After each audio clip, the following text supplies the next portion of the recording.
So in today's video, there is a new mid-season patch, and these are some insane changes. Let's just dive straight into it. All right, so first of all, let's go over the win deltas. I know this is everybody's least favorite part, but let's go over it for a second. So this is the attacking win delta for console, platinum and above elo, by the way. So still like high-ranked players. Ashe and Ace being picked the most makes complete sense to me. One of the easiest and most effective operators to use. Sens being the lowest win rate operator. Up and down is win rate, left to right is pick rate.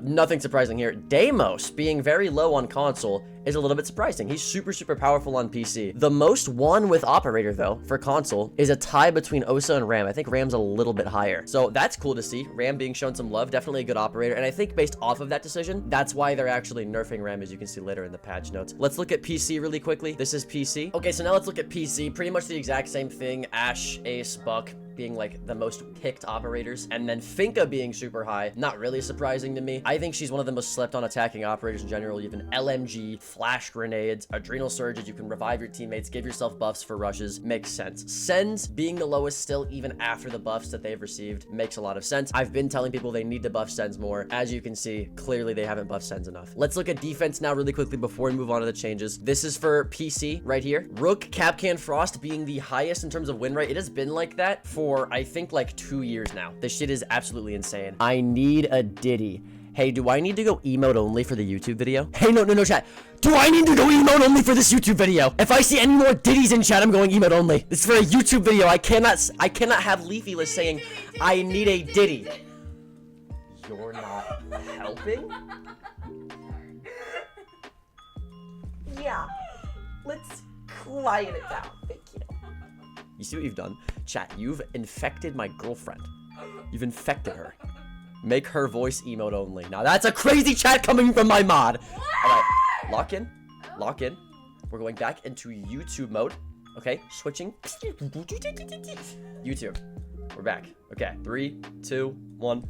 I need a Diddy. So these three operators have always been like one of the highest. Scopos being super high though as the newest defender is crazy. I think Scopos is pretty underrated. Definitely a good operator in my opinion. And then Clash and Tachanka being at the bottom does not surprise me whatsoever. So let's move on from the boring stuff. Oh wait, no, we didn't go over console. Never mind. We're gonna keep talking about boring stuff. Okay, and then on console it looks like it's the exact same thing. Again, Frost, Kapkan, Rook. It's been like that for about a year now. Doc being the most played makes sense. Vigil second most. Smoke being the lowest defender. It's been like that for console for a while. It's really hard for console people to use Smoke correctly. I understand why. Melusi being high up makes sense. I mean, this is all pretty standard stuff here. Nothing too surprising compared to like most other patch notes. Okay, so the ban rates for PC, Blackbeard, Dokkaebi, Monty, Jackal. That makes sense. Blackbeard's banned a lot. And then on console, it's Jackal, Blackbeard, Dokkaebi, and Monty. I will say, I think Jackal's banned more on console than he is on PC, because on PC, you just have Deimos, so we don't really ban Jackal as much. But on console, it's a lot harder to use that Deimos pistol, so I think it makes sense as to why people aren't playing Deimos as much, and therefore banning Jackal more, right? So that makes sense. Let's move on to the defense ban rates. We have Fenrir, Mira, Vigil for PC. Makes sense. And then Kapkan, Mira, Fenrir for console. I don't know what it is about console players banning Kapkan. All you have to do is look at doorways or play Brava or play IQ. I've never understood that even after playing in console myself. So a bit weird, but it is what it is. Anyways, let's go over the actual operator balancing changes. So first of all, we're going to go over Buck. They said, while hard breach charges are useful for opening a couple of reinforcements, Buck's primary role is soft breaching with his skeleton key. That is true. This role is almost always needed, and the hard breaching charges give him too much flexibility, making him a one-man army in many situations. I do agree. I think Buck is one of the most powerful solo queue operators in the game. I think we saw with Ram when she came out and she had hard breaching charges, it was way too powerful. So I agree with this. I actually think this is a good change. By removing them, we aim to encourage more cooperation among team members. I do agree. I think solo queue is a little bit too easy for attackers right now because you have the striker, you have Buck hard breaching charges. Whereas like normally, you'd have to bring a lot more utility and be more coordinated, right? Removed hard breaching charges, added claymores. I will say, adding claymores sucks. Like of all the things you could have given him, claymores? I guess if you're like playing Vert and you need flank watch for like second floor cafe, I guess that makes sense. But like other than that, claymores just suck, man. Not really a good change in my opinion. I think if they would have given him a better secondary utility, maybe like smoke or something like that, could have been good. But because they did it with claymores, I kind of don't like this change overall. Next, obviously, Kapkan's been super high in win rates, one of the most frustrating and controversial operators in the game since its release. So let's see what they decided to do to balance him out. They said, we have decided to replace Kapkan's nitro cell with barbed wire to reduce his killing potential. I think that's dumb, but let's continue. As his EDDs are already enough explosives and are quite effective. The barbed wire will enhance Kapkan's ability to delay and disturb attackers' progress through the map, emphasizing area denial over lethality. It can be used to block or control key pathways, forcing attackers to take alternative routes where EDDs might be placed. This strategic placement can funnel attackers into more predictable and dangerous areas. I guess, so they're essentially saying that because they're adding barbed wire, you have more entry denial overall, as he is an entry denial operator. He's not an entry denial operator, he's a trap operator. There's a difference, right? By a technical definition, I think smoke is an entry denial operator because you deny them from getting into the building because they have to wait out your smoke grenades, right? But with Kapkan, they just either shoot the Kapkan traps or they take a bit of damage or maybe even die if they're that bad at the game. You're not denying them from getting into the building, you're just making them waste time by shooting it or getting a free kill. So it's more of a trap. Adding barbed wire is going to help him with information, with an area denial, because all you have to do is melee barbed wire. He's not denying area, it's just giving him information, right?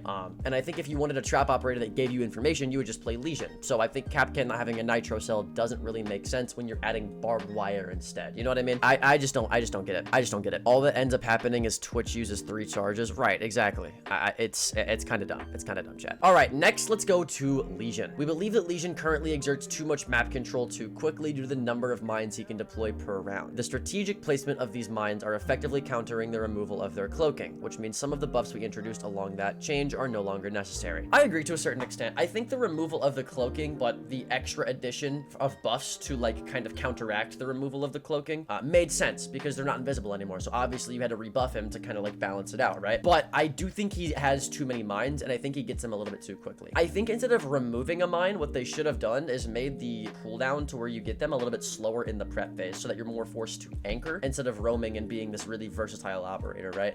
But I think reducing a mine is still good. Oh, they also increased the refill time to 30 seconds. Okay, so they did do what I asked. I think this is the first change that I like wholeheartedly agree with. I think this is absolutely fine. I think this is a fine change. You still have, you know, a super shorty for sight setup. You still have one of the easiest SMGs in the game to control, which is the T5. Great idea in my opinion. Next up, I see at the bottom here, it says there's an Oryx change. Now, if you know me, I have been asking for Oryx to get passive healing for the past 2 seasons. They did it with Thunderbird, so we know it's a proven concept that wouldn't be overpowered. I want them to do it with Oryx, okay? I want to see it. I want to see it. If it's not that, I might lose my mind. Let's read. Previously, the recovery times after using his dash were long enough for attackers to react and potentially eliminate him. By reducing them, Oryx can capitalize on the element of surprise more consistently and make more effective use of his mobility without being too vulnerable. So they're reducing his cooldowns for taking his weapon out. This change enhances his ability to disrupt enemy plans and maintain pressure on attackers, making him more viable and a competitive operator. The new timings will also synergize really well with the recently buffed Spaz 12, as it's more comfortable to use and will be very reliable to finish enemies, ayo, and be more consistent against ballistic shields. I agree on the last part there. I think one thing that sucks about Oryx is when you Oryx dash into a shield operator, a lot of the times you're ADSing just as he's ADSing, and then it's just a fair gunfight at that point. But because they're increasing or decreasing the ADS time, Oryx is going to win that gunfight like 90% of the time now, which actually gives him a role of countering shields, which he just, you know, was previously pretty inconsistent at. But I don't think these changes are going to matter much. Weapon recovery time after dashing reduced to 0.2 seconds from 0.5. Weapon recovery time after dashing against a wall, and weapon recovery time after dashing against an enemy. All they're doing is making it to where you can pull your weapon up faster after dashing. I think of all the changes they could have done to make Oryx better, that was probably the least useful route they could have taken. That is probably maybe the worst change here. Not worse in terms of like bad, but just like useless. That's just dumb. Okay, Ram. Does Ram even need a change, chat? I feel like Ram is like so balanced. I feel like what they need to do is make it to where her boogies are a little bit more counterable if you're below them. Because like right now, hitting that canister through the floor to stop the boogie is really, really hard. Or they can make it to where the boogie has like less destruction. Like it's kind of shrinked. I don't know. Let's see what they do. By the way, Sour Patch Watermelon, top tier candy, top tier. The Boogie Auto Breacher is one of the most destructive gadgets available, capable of destroying a wide range of objects and surfaces, allowing Ram to remain in a safe position or be ready to act on the destruction created. Her ability to clear entire ceiling in a split second and displace defenders below is unparalleled. I agree. I completely agree. I think when she was introduced, Sledge became completely useless because all you had to do was throw a rand device and it was fine because they're so hard to counter, right? Not only that, but they do so much destruction so quickly that they need to decrease its destruction or they need to make it easier to counter. Let's see what they do. They removed her secondary shotgun. Yo, are you stupid? Hey, the problem with the Boss G is that it's too overpowered. Let's nerf Vigil's scan. What? Yo, are we dumb? They literally said in that paragraph, her destruction is unparalleled with her boogie device. Let's take away her shotgun. Do you hear how dumb that sounds out loud? No one is using RAM for her shotgun. Her shotgun's not gonna matter. She's gonna stay the exact same. That's stupid. I think, wow. No, that actually takes the cake for the dumbest change. Holy shit. That's like saying Azami's strongest point is her ability. Let's take away her fucking deagle. Are we, hello? Moving on. Oh, speaking of Sledge, if they do not make Sledge at least a 2-speed, hopefully a 3-speed, but if they don't make Sledge at least a 2-speed in this update, I'm going to lose my shit. I'm going to change his speed. I don't care about his ability. I don't care about anything else. Change his speed. The soft breach ecosystem has evolved significantly since we implemented the armor and speed reshuffle at the end of year 7. With the introduction of RAM and the frag grenade change at the end of year 8, it is now time to reassess the entire ecosystem. I agree. Introduction of RAM, like I just said a minute ago, made Sledge worse. Frag grenade nerf made Sledge worse. So at least they're addressing the issue. That's good. Given the new situation, we believe that enhancing Sledge's speed will be more advantageous than focusing on his survivability. They're changing his speed! Yes! As Sledge is the only operator who needs to be in close proximity to the target surface, increased speed will aid him in rotating quickly when his secondary utility is required elsewhere. This is exactly the issue, and they're acknowledging what's causing the issue. Oh my god, Ubisoft. I've been saying this. Because Sledge is a 3 armor, and he has to get close to the hole that he's making, you're just gonna get nitro celled, and then you're too slow to run away, right? Whereas Buck, he can do it from far away, and therefore doesn't get nitro celled, right? So